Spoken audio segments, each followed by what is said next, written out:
a una voz, proclamamos y cantamos. 2008, licenciado en Teología con especialidad en Formación Vocacional en el 2020, ambos títulos por la Pontificia Universidad Gregoriana en Roma, Italia. Ha realizado el curso de praxis formativa por la Congregación del Clero Roma, Italia, del 2016 al 2017. Como sacerdote entre los encargos diocesanos, ha servido como notario de la Curia Diocesana y director de la Oficina de Fomento de Proyectos de la Diócesis de San Cristóbal del 2010 al 2012, director de la Casa de Formación Sacerdotal San Juan Pablo II del Seminario Diocesano Santo Tomás de Aquino del 2012 al 2016, capellán de la Casa de Riposo Roma 3 en la Diócesis de Roma, Italia del 2017 al 2018, capellán Casa di Cura Nueva Itor, Roma, Italia del 2018 al 2020, vicario parroquial de la Parroquia Santísima Trinidad de Pirineos desde el 2020. Actualmente es también el subcoordinador de este Congreso del Centenario. En la docencia ha prestado su servicio como profesor de Introducción en la Sagrada Escritura en el curso propedéutico del 2012 al 2016, profesor de Luesta en Cristología, Misterio de Dios, Seminario, con énfasis en religiosidad popular, Eucaristía a partir del 2020. Es coordinador docente de la Facultad de Ciencias de la Religión de la UCAP y profesor de Pensamiento Social y Ética y Ejercicio Profesional de esta universidad de nuestra diócesis. En el campo investigativo ha desarrollado un trabajo de grado para obtener la licencia en Teología, Itinerario Teológico Pastoral a la Luz del Buen Pastor, aporte para el proceso de formación sacerdotal de los seminaristas de año de pastoral, preteologado, Palmira 2010. Trabajo de grado para obtener la licencia en Teología, especialidad fundamental, El Santo Cristo de la Grita, Análisis y Reflexión, Roma 2018. Y finalmente un trabajo de grado para obtener la licencia en Teología con la especialidad en Formación Vocacional, El Acompañamiento Personal, donde Dios y el hombre se encuentran, Roma 2020. Escuchamos con atención a este sacerdote de esta iglesia local. Bien, buenos días.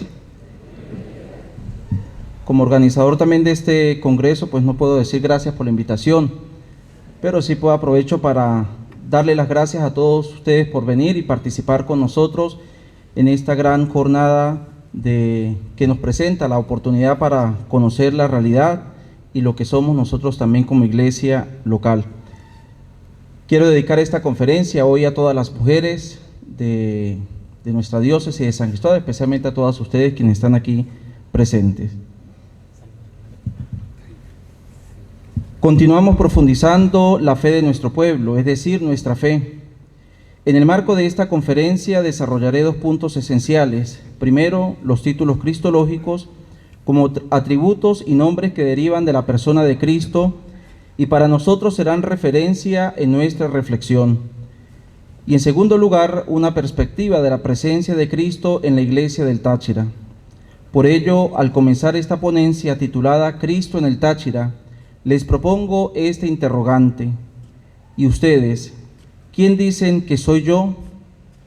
Nos encontramos frente a una interrogante que Jesús hace a sus discípulos en una experiencia itinerante. ¿Y ustedes, quién dicen que soy yo? La pregunta de Jesús a los discípulos se suscita a lo largo del camino. Por tanto, el camino es un dato teológico que manifiesta la necesidad de clarificar una identidad. La multitud seguía a Jesús, pero no lograba identificarlo. En los discípulos existía una incredulidad e incomprensión. Había en ellos una ceguera. Solamente Pedro ha podido hacer una confesión de fe solo en virtud de una revelación divina. La iglesia local de San Cristóbal, a lo largo de sus 100 años, también viene haciendo un camino. En este segundo capítulo tenemos como objetivo profundizar la fe de nuestro pueblo. Por ello, tomamos la misma pregunta para responder en el hoy y en el ahora de nuestra propia historia de salvación. ¿Sabemos con quién hemos caminado? ¿Conocemos e identificamos verdaderamente a Cristo en nuestra vida? Es más, ¿nos atrevemos a profesar nuestra fe con firmeza y decisión, tal como lo hizo Pedro al afirmar, ¿tú eres el Mesías? Son las preguntas que podemos tener con referencia en nuestra vida de creyentes. En todo caso, la persona de Jesús hace posible ponerse en un camino de búsqueda del sentido en el interior del cual Jesús, el Cristo, se ofrece como dador de significado y de sentido pleno. El título principal de esta conferencia corresponde a un tratado importante que se estudia dentro de la teología, en este caso, Cristología.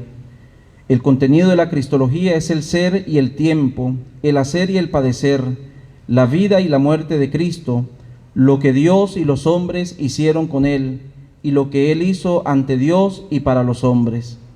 Por ello, destino, doctrina, muerte y resurrección son los primeros contenidos de la Cristología. Esto implica en efecto que haya un conocimiento. Es importante conocer quién es Cristo. La Cristología es el estudio de su persona, pero también es importante pasar de la historia de Cristo a la conciencia de Cristo, conocerle desde la experiencia, y esta experiencia es por medio de la fe, la fe que permite comprender sus acciones, su mensaje, su entrega y donación, pero sobre todo lo sabremos si compartimos la revelación de su propia identidad. El objeto de nuestra fe sobre Cristo no es una fórmula vacía, una historia ficticia que contamos y llama la atención, porque entonces mitificamos el conocimiento de la persona del Hijo encarnado. Sencillamente es una realidad concreta donde Dios a través de su Hijo nos habla. Cristo, el Verbo hecho carne, plenitud de la revelación.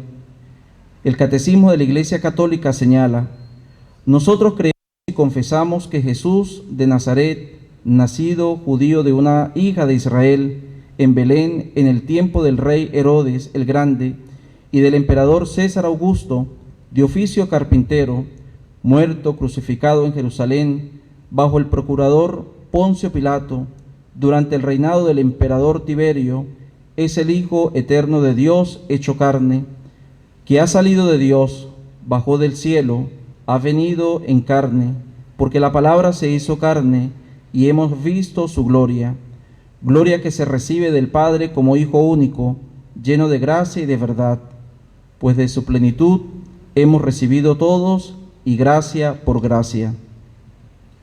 Nosotros así lo declaramos porque reconocemos que es Él quien funda la posibilidad salvífica, Dios que se revela y es acogido como amor. Iglesia local, lugar de encuentro y confesión. Hay un lugar temporal en donde encontramos a Cristo, y lo hemos resaltado citando el Catecismo de la Iglesia Católica, que es parte de la historia en el mundo. Pero a su vez hemos resaltado un lugar eterno de Cristo, que no es otra cosa que el proyecto salvífico del mismo Dios manifestado a la humanidad. En nuestro caso, y como parte de este estudio de profundización de la fe, podemos hacer énfasis en esta iglesia local de San Cristóbal como lugar próximo en donde se nos ha hecho accesible y cognoscible el encuentro con Cristo. Esta es una iglesia y en efecto sigue siendo una iglesia conformada por personas que creen en Él, lo confiesan vivo y lo ofrecen a los demás como Salvador. Por tanto, en la conciencia del creyente, la iglesia es el ámbito de la presencia personal y de la realización comunitaria de Cristo. No es el lugar donde solo se obtienen unos conocimientos o mención de recuerdos significativos de la vida de Cristo por medio de sus enseñanzas y ejemplos de vida, sino desde la fe, creer en Él como alguien viviente. Esta realidad trascendental es fruto de la realidad bautismal y madurada por la fe.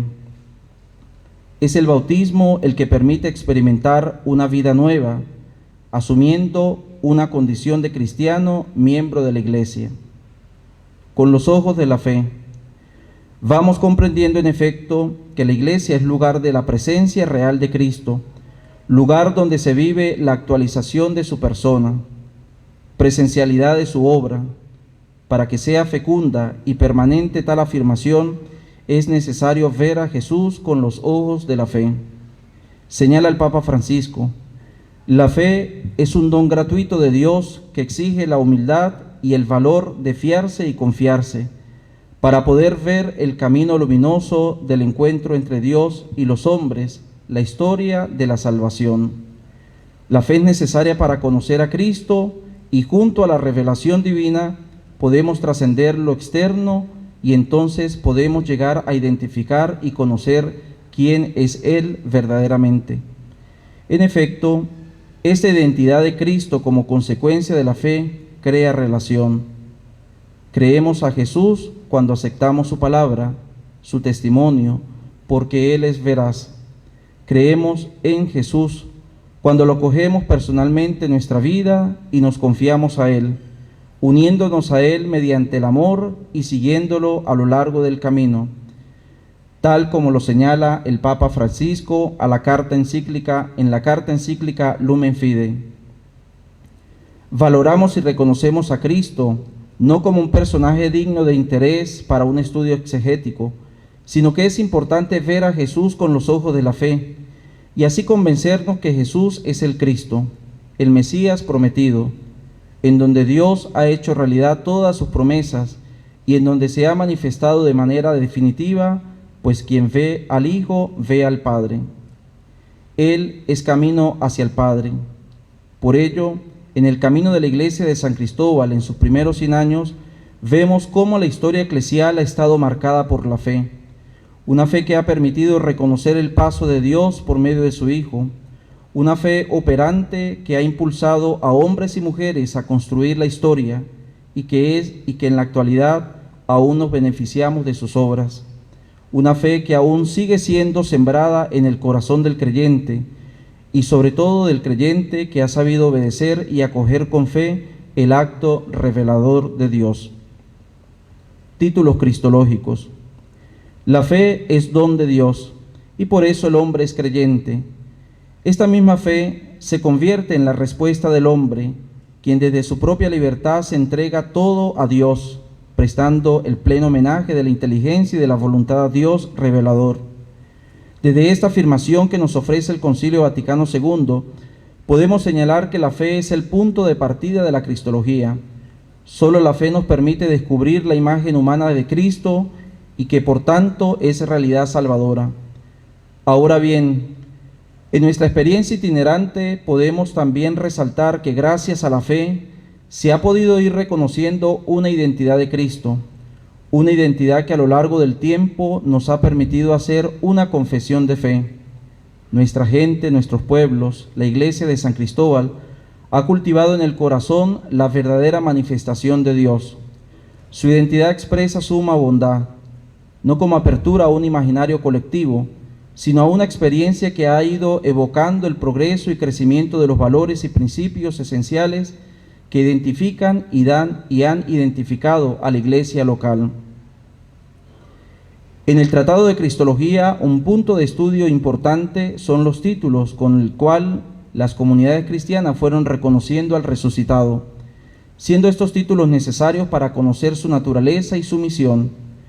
Con esta expresión, títulos cristológicos, se indican los nombres y atributos que se dan a Jesús de Nazaret, destacando como importante que el misterio de la persona de Jesús supera cualquier formulación. Dentro del objetivo del segundo capítulo de este Congreso del Centenario, haremos mención solo a 3 títulos cristológicos. Esto nos ayudará a tener como punto de referencia en cuanto a la identidad que a lo largo de la historia se ha dado a Cristo Jesús. En primer lugar, Jesucristo, Hijo de Dios. Seguidamente, Jesucristo, Hijo del Hombre. Y por último, Jesucristo, mediador entre Dios y el ser humano. Ellos nos permiten tener una comprensión más accesible al misterio de Dios encarnado, pero también desde estos títulos comprenderemos cómo la misma experiencia religiosa en cada uno de nuestros pueblos y comunidades han sabido reconocer con su propio lenguaje y expresión la esencia humana y divina de Jesús y por tanto su función reveladora y salvadora de su existencia. Jesucristo, Hijo de Dios. En varios pasajes bíblicos Jesús nos habla y actúa en nombre de Dios. Este título permite conocer y afirmar que Dios se hizo hombre, que actuó en la historia humana presentando un proyecto y este proyecto de salvación.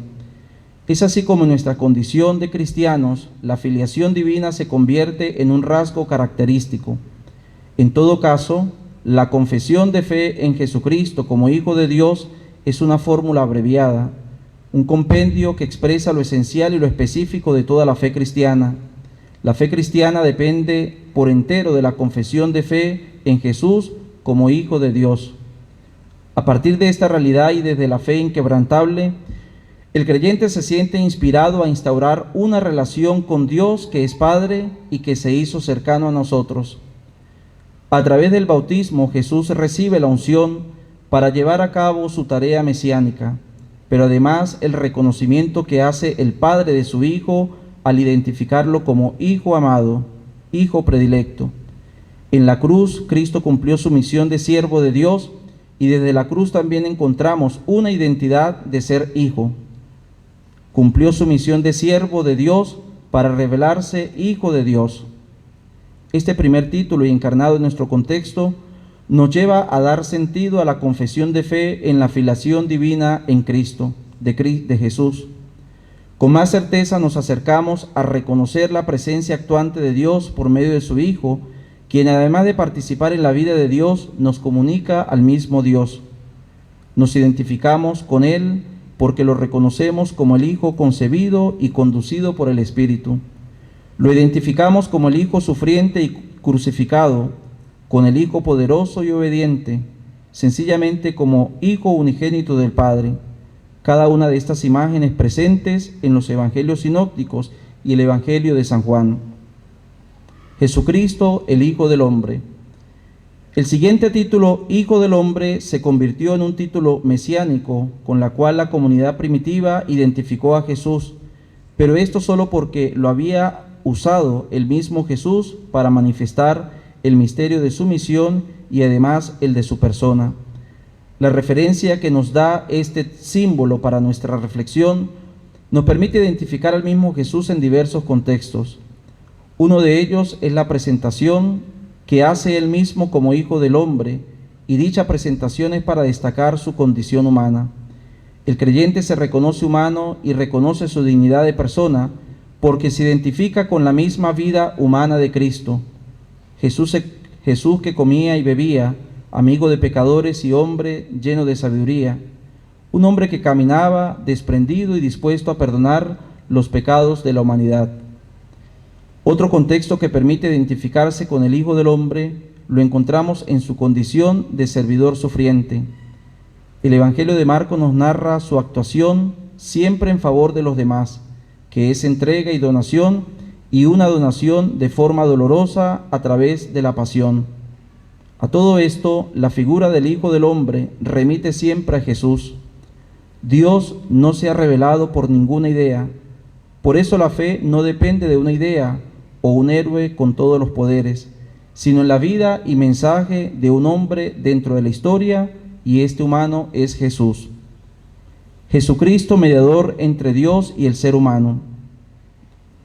A partir de este tercer título que estamos teniendo como referencia en el reconocimiento de nuestra identidad y que es cristocéntrica, el título Jesucristo, mediador entre Dios y el ser humano, permite también hacer una confesión de fe. Él es el mediador de una nueva alianza, de una alianza mejor. Así también nos lo refiere la primera carta de Timoteo, capítulo 2, donde dice: porque Dios es único, como único es también el mediador entre Dios y los hombres, un hombre Jesucristo que se entregó a sí mismo para redimir a todos. Este reconocimiento nos ha ayudado a profundizar en el sentido y modo de cómo Jesús, el Cristo, ha actuado y sigue actuando en la historia humana, especialmente en la experiencia religiosa de la misma humanidad. Esta obra de Jesucristo ha permitido que muchos creyentes sigan viviendo y correspondiendo a esta acción de entrega. Lo reconocemos como mediador de la ofrenda de reconciliación, de gracia, y que es ofrecimiento del perdón de Dios que da a la humanidad.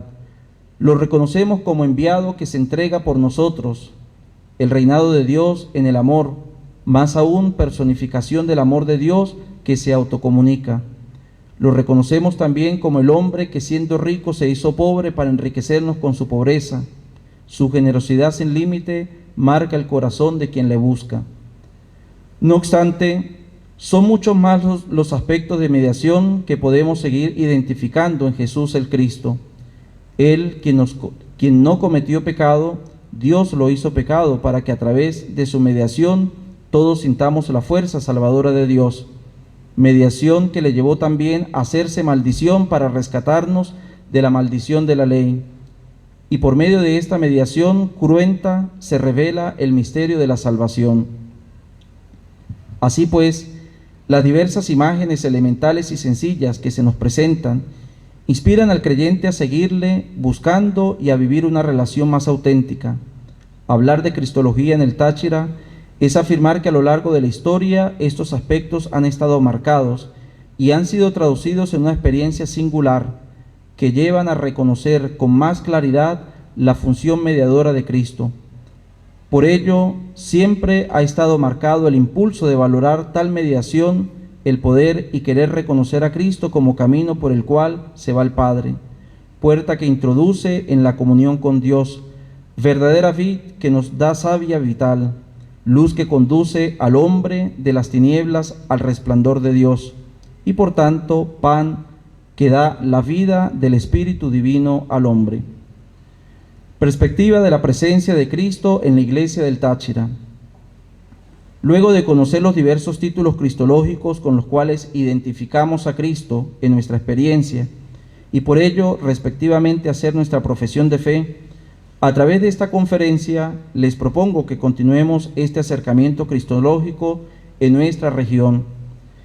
En este sentido partiré desde una visión en cuanto a la presencia de Cristo en la Iglesia del Táchira, presencia que se reconoce por medio de la acción litúrgica, presencia de Cristo que va de lo litúrgico a lo devocional, y esto especialmente por medio de la adoración de Jesús sacramentado, presencia que se hace evangelio y que tiene como desafío darlo a conocer en la evangelización y misión de la misma Iglesia. Por último, el reconocimiento e identidad que damos al mismo Cristo por medio de las diversas imágenes. Desde la liturgia, celebración dominical, bien sabemos que entre la Eucaristía y la Iglesia hay una íntima relación. Así lo refirió San Juan Pablo II en la carta encíclica Ecclesia de Eucaristía. Concretamente en el capítulo 2, el Santo Padre ahondó esta relación señalando el influjo de la Eucaristía en los orígenes, en el crecimiento y en la misión de la Iglesia. El influjo de la Eucaristía en los orígenes de la Iglesia es causal. Los gestos y las palabras del Señor en la última cena fundaron la Iglesia. La nueva comunidad mesiánica, el pueblo de la nueva alianza, desde aquel momento y hasta el final de los siglos, la Iglesia se edifica a través de la comunión sacramental con el Señor inmolado por nosotros. De modo análogo, el proceso de crecimiento de la Iglesia tiene su centro en la celebración eucarística. El sacramento del cuerpo y de la sangre de Cristo hace que la Iglesia crezca visiblemente en el mundo por el poder de Dios. La Iglesia crece por la incorporación de los hombres a Cristo, que acontece por medio del bautismo. Esta incorporación se renueva y se consolida con la participación en el sacrificio eucarístico. Al comulgar, no solamente cada uno de nosotros recibe a Cristo, sino también Cristo nos recibe a cada uno de nosotros. Un aspecto a valorar y reconocer en el itinerario de nuestra iglesia local es saber que hay conciencia de la Eucaristía y especialmente de participar en el sacrificio eucarístico, y participar de este sacramento eucarístico es esencial, ya que es fuente y cima de toda la vida cristiana. Este reconocimiento que podemos hacer y valorar de Cristo en cada celebración eucarística ha llevado a mostrar que en efecto la Iglesia es una comunidad. Somos conscientes que la Eucaristía es una verdadera celebración del pueblo de Dios. Por eso podemos ver la dimensión fraterna y solidaria que es consecuencia de la experiencia eclesial. Es la oportunidad que hemos tenido y seguiremos teniendo de celebrar el sacramento de unidad y que en todo caso es el cuerpo de Cristo. Con ello podemos sintetizar que la liturgia, y en este caso la liturgia eucarística, ocupa un lugar privilegiado en la vida de las comunidades. Devoción, presencia de Cristo en la Eucaristía. Estrechamente unido a la celebración del sacrificio eucarístico está el culto que se da a la Eucaristía fuera de la misa. La presencia de Cristo bajo las sagradas especies deriva de la celebración del sacrificio y tiende a la comunión sacramental y espiritual. Por ello, hacemos ahora referencia del paso que damos de la participación y ofrecimiento del santo sacrificio a la adoración. La adoración eucarística no es otra cosa que adoración trinitaria, porque nos lleva a dar gracias a Dios, que es Padre, porque ha creado, que es Hijo, porque está en medio de nosotros como el Salvador y Mediador, porque es Espíritu que guía, consuela e ilumina. Una adoración que permite contemplar y reconocer la presencia del mismo Cristo bajo la especie del pan. Y ante todo y cada uno de estos procesos, una adoración que permite un verdadero encuentro dialogal, ya que es allí donde el creyente, motivado por la fe, se abre a la gracia y experiencia de Dios, despertando siempre el deseo de convertirse en un adorador de Dios, pero dispuesto a hacerlo en espíritu y verdad. Citamos nuevamente al Papa San Juan Pablo II, quien nos recuerda el valor inestimable que tiene el culto eucarístico, sobre todo la exposición del Santísimo Sacramento y la adoración a Cristo presente en el sagrario. Es hermoso estar con Él y reclinados sobre su pecho como el discípulo predilecto, palpar el infinito amor de su corazón. Este ha sido el ejemplo de los santos y también el ejemplo de tantos hermanos nuestros que han consagrado su vida a ser adoradores del Señor. Nuestra Iglesia se ha enriquecido también con este don, contar con hombres y mujeres de nuestra tierra y de nuestras comunidades que han reconocido que la Eucaristía es un tesoro inestimable y que por medio de ella se da la posibilidad de llegar al manantial de la gracia. Seguramente estarán pasando por sus memorias el testimonio de muchos y que de manera particular su testimonio ha dejado una huella imborrable. En lo personal me viene a la memoria el testimonio de amor a Jesús Eucaristía del siervo de Dios Lucio León, quien tuvo una vida religiosa como cualquier cristiano y quien a través de su fidelidad a Dios, expresada por medio de la oración y el trabajo, también supo desarrollar su apostolado silencioso y perseverante. ¿Y qué mejor apostolado que la cofradía del Santísimo Sacramento? Si continuamos precisando los actos de piedad y ejercicios eucarísticos, y que son medios importantes donde identificamos a Cristo, donde podemos hablar de fe eucarística tal como hace referencia el libro 1 del Segundo Sínodo Diocesano, hacemos mención de las horas santas, la celebración de las 40 horas, las procesiones del Corpus Christi y Cristo Rey con el Santísimo Sacramento y el ejercicio de Minerva. Valoramos, por tanto, que todo ello es una riqueza recibida de tantas personas, laicos comprometidos, sacerdotes, religiosas, religiosos, porque todo ello en efecto ha sido fruto de saber reconocer que la Eucaristía es don, alimento y exigencia de la fe, es expresión y culminación de la fe. Presencia de Cristo en la evangelización y misión. Decía San Pablo VI en la Evangelii Nuntiandi: evangelizar constituye en efecto la dicha y vocación propia de la Iglesia, su identidad más profunda. Ella existe para evangelizar, es decir, para predicar y enseñar, ser canal del don de la gracia, reconciliar a los pecadores con Dios, perpetuar el sacrificio de Cristo en la Santa Misa, memorial de la muerte y resurrección gloriosa. Por tanto, pasamos de la contemplación a la acción, de la escucha al anuncio. Esta tercera perspectiva nos permite resaltar que Cristo, palabra hecha carne, quien habitó entre nosotros, ha sido también un referente importante en el itinerario eclesial que estamos viviendo, un referente siempre presente en la dinámica evangelizadora y misionera de esta iglesia local. Nuestras comunidades han crecido en torno al conocimiento de la palabra, esa palabra que no solo comunica a Cristo y nos habla de Cristo, sino que nos hace presente al mismo Jesús, el Hijo de Dios.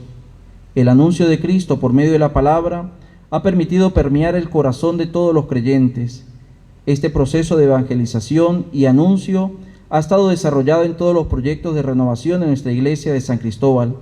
Ha sido el punto de partida de las diversas comunidades parroquiales que a través de la predicación de sus ministros han tenido como objetivo presentar las enseñanzas de Jesús, revelador del misterio de Dios. El anuncio de Cristo a través de la palabra ha estado también motivado por medio de la lectura orante de la Sagrada Escritura y lección divina. Se es consciente que orar con la palabra ha permitido acrecentar la vida espiritual del creyente, ya que la palabra de Dios está en la base de toda espiritualidad auténticamente cristiana. Ese y muchos motivos han invitado a no cansarse de ser anunciadores y proclamadores de un mensaje que da vida y que se renueva. En estas últimas décadas se ha intensificado el estudio de la Sagrada Escritura a través de diplomados, cursos, trabajos de estudio, exégesis y oración en las diversas comunidades eclesiales de base. Uno de esos trabajos particulares fue durante el año 2011, cuando se motivaba en torno a las comunidades eclesiales realizar una lectura continua y orante del Evangelio de Marcos. Estas y muchas otras experiencias han permitido que todos los tiempos, épocas y circunstancias de la vida lograr una identidad más vivencial y profunda de Cristo, teniendo presente que ha sido posible desde la fe identificarse con Él y su mensaje, ya que la fe nace del mensaje y el mensaje consiste en hablar de Cristo, tal como nos lo enseña San Pablo en la carta a los Romanos. Las imágenes de Cristo en la Iglesia. El primer aspecto a considerar es saber que el creyente se presenta ante una imagen y esta imagen es la de Cristo crucificado. Ella, por tanto, le ayuda a colocarse delante del misterio de la fe cristiana. La misma imagen inspira en el fiel piadoso una devoción particular y esta inspiración como fruto de la fe. Otro aspecto importante son los aspectos históricos que le caracterizan. Es necesario resaltar que no es el más importante ni esencial, sencillamente es un medio eficaz. Desde la fe hay un valor que lleva a la trascendencia, el otro un valor artístico, en el cual se reconoce que es fruto de la inspiración divina, y en donde el artista ha querido plasmar, esculpir, diseñar aquello que le ha sido inspirado. En todo caso, el honor y veneración que se tributa no es al autor artístico, sino a quien representa la imagen, es decir, al mismo Cristo. Cristo histórico de Delicias o Cristo del Congreso de 1821. El Cristo histórico de Delicias actualmente se encuentra en el templo parroquial de San José, municipio Urdaneta, comunidad parroquial que se encuentra en los límites que une a Venezuela y Colombia.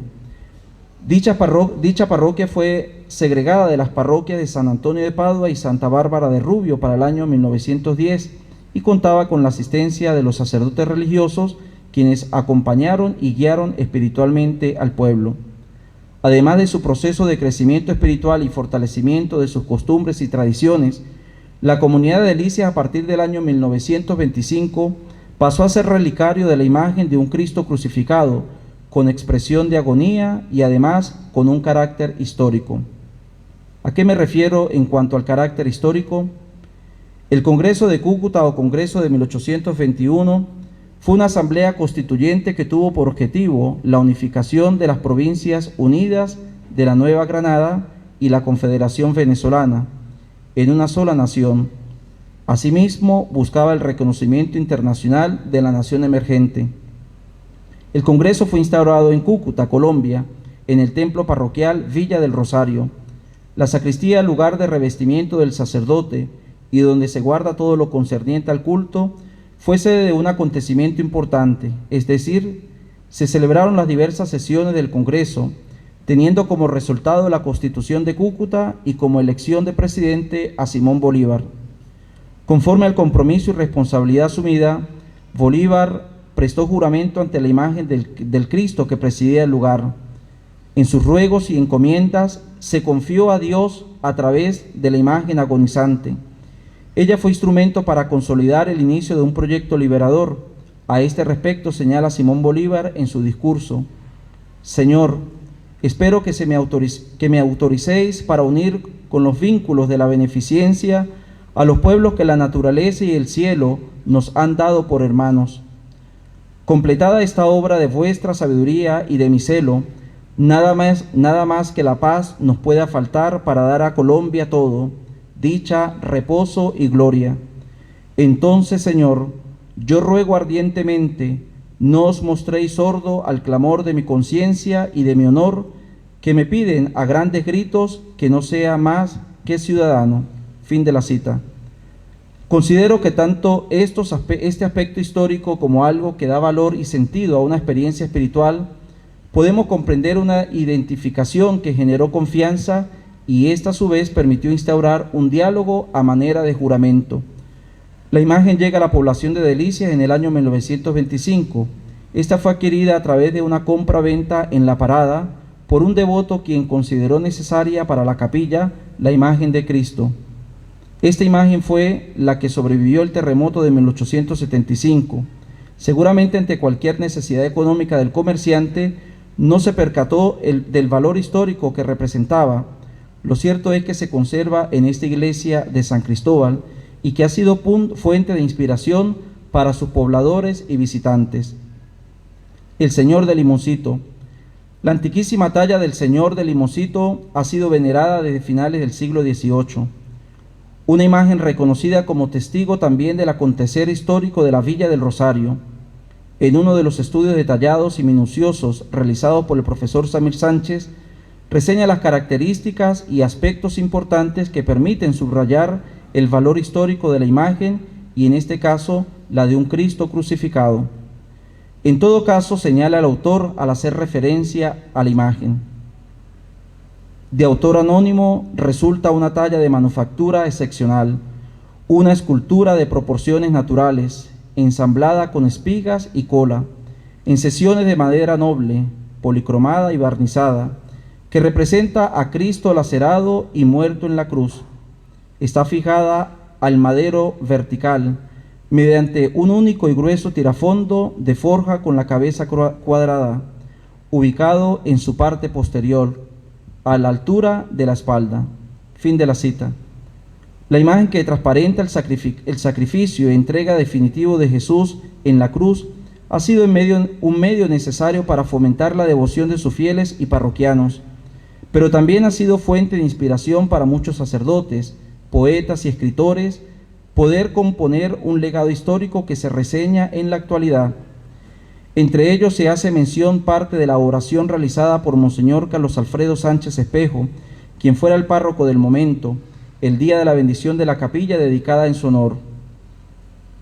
Pocas veces han tropezado mis ojos con un Cristo muriente tan perfecto, rasgos fisonómicos que acusan un indubitable origen árabe, color de madera con el de los hijos del sur de España, donde el calor tuesta los rostros y robustece los músculos, frente serena y límpida, párpados semiabiertos, nariz precisa y fina, la boca dulce y pequeña, barba nazarena, brazos y pies en donde brillan, con naciente frescura, las heridas de los clavos, y todo el cuerpo, como en la imagen del profeta, apto para la numeración de los huesos de quien quiso hacerse varón de dolores, que es el Señor de Limoncito, guardián de la ciudad, a todos nos bendiga y a todos nos proteja.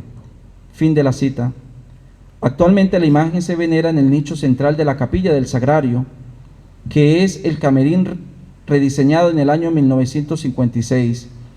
Desde ese lugar, la contemplación y veneración, la imagen del Señor de Limoncito, y que tiene por título guardián de la ciudad, representa para el hombre actual la esperanza y el consuelo necesario para poder vivir. Santo Cristo de la Grita. La visión general del Santo Cristo del rostro sereno, o comúnmente conocido como el Santo Cristo de la Grita, conocido a través de la historia como una talla que data del año 1610, ciertamente que ha ayudado a comprender una riqueza simbólica y valor espiritual. Sobre todo indicar que a lo largo de los 4 siglos la imagen ha ayudado a fortalecer una religiosidad y que en el correr de los años se han desarrollado diversas expresiones devocionales como fruto del encuentro del creyente con la talla de madera, cuya representación es Cristo en la cruz. Ya en el año 2010, en el marco de la celebración de los 400 años de la imagen, Monseñor Mario Moronta reflejaba algunos criterios teológicos. Su imagen cuatricentenaria, tallada por un fraile franciscano, ha sido el centro de atención de esta región andina. Según la leyenda, para culminar su obra, el hermano franciscano había contado con la sobrenatural ayuda de algunos ángeles del cielo. Pero lo que sí es cierto es que su rostro refleja la serenidad de quien ha cumplido la misión recibida. De igual manera, el cuerpo del crucificado expresa el dolor y el cansancio del martirio, cuyo efecto fue la salvación. Al contemplarlo, podemos admirar cómo el leño tallado de la serie impresión del cuerpo de quien ha expirado minutos antes, todavía se puede observar el color enrojecido de su piel y hasta se podría percibir el calor del cuerpo que se va enfriando, sin vida. Esta relación es considerada necesaria e importante como un eje transversal, pues es desde esta óptica donde el creyente, fortaleciendo su fe y así sus experiencias, sus expresiones, van teniendo sentido, más aún considerando también como punto de referencia del mismo pueblo que celebra y conmemora tal acontecimiento anual. Todo ello ha permitido instaurar una devoción popular que está tan arraigada en el corazón de las personas y en el corazón del pueblo y por tanto forma parte de la Iglesia y se identifica con la Iglesia, a tal punto que es valorada, como señalaba San Juan Pablo II, un tesoro del pueblo de Dios. Esta identificación ha despertado y generado en los sencillos, en los humildes, y no en cuanto a distinción material, sino en apertura de corazón y sensibilidad, el deseo de ser capaces de una generosidad y sacrificio. La fe les mueve a crecer, a creer y estar en relación con Dios. Ha permitido crear una serie de expresiones solidarias y caritativas, pues es una devoción que no se queda solo en lo contemplativo, sino una fe devocional que lleva a ejercitar por medio de la acción y de la caridad. Más sin embargo, como fruto de la fe, también se pueden resaltar una serie de valores que solo desde esta religiosidad el hombre se enfoca y experimenta. Entre ellas sobresalen la solidaridad entre las familias y miembros del pueblo, resignación y confianza en Dios ante las limitaciones vividas, el abandono y la confianza que se genera en Dios y más en momentos de dificultad. La gratitud que les impulsa cada día a reconocer que lo que hay es solo obra de Dios y es allí donde el hombre se siente administrador de la creación. Estos y otros valores son considerados frutos de la relación del hombre con Dios por medio de esta manifestación religiosa. Aunado a estos aportes positivos, la celebración del Santo Cristo de la Grita, y que es eje transversal de la dinámica de fe, ha permitido crear una serie de tradiciones que dan vida y significado a las manifestaciones. Las peregrinaciones al santuario, procesiones, novenas, entre otros, se convierten en oportunidades ofrecidas al ser humano.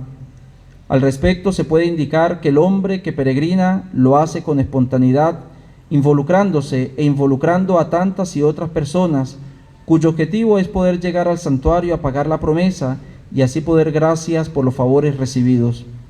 Así pues, las diversas celebraciones en torno al Santo Cristo de la Grita ha sido una oportunidad de aprendizaje y sobre todo una fuente de estímulo como refugio y medio con la que el hombre cuenta. Oportunidad de aprendizaje, ya que el ser humano ha despertado el deseo de conocer más a Dios, pero también despertar en sí y en muchos habilidades, cualidades como talentos artísticos.